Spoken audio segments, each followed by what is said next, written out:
Moving on with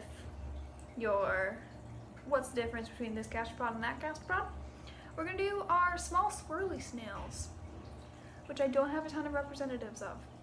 So we're gonna do your freshwater snail, which is Viviparidae, almost forgot. Your nerites, which are Nerididae. Yep, double checked because that sounds dumb. Your moon snails, which are Naticidae. And yeah, I'm gonna stick with just those three.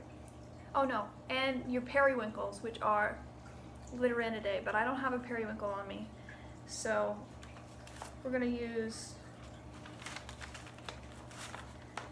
this drawing I have here.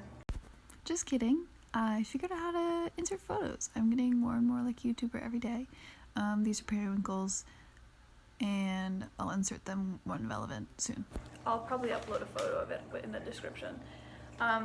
So to start with, Viviparidae, freshwater snails, they have distinct whorls, so these thick lumpy boys, and they have super thin shells because in freshwater you don't have to like account for as much of your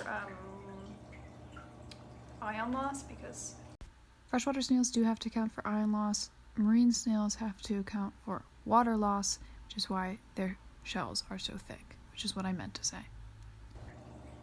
or water loss because you're in freshwater, so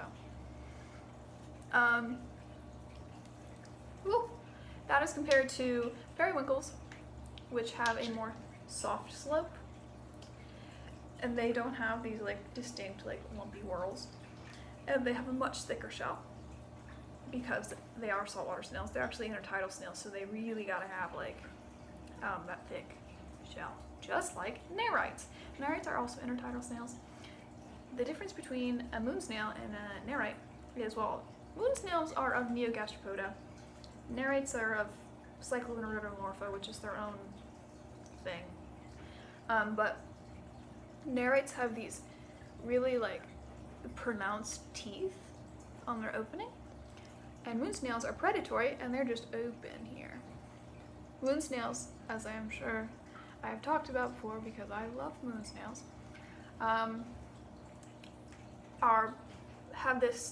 they've modified their radula to be like drilling, so they drill holes into other snails or other bivalves so that they can slurp out the other snail inside, and it leaves these perfect characteristic holes in them. So this moon snail has been moon snailed. Isn't that cool? Yeah, so those are our swirly snails.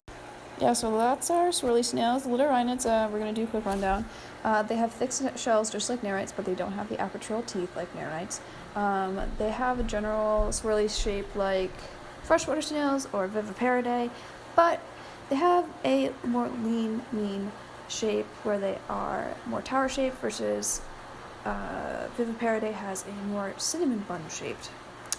But yeah, that's pretty much the difference. Not too hard to tell apart. Thanks for tuning in. I'll see you in my next video.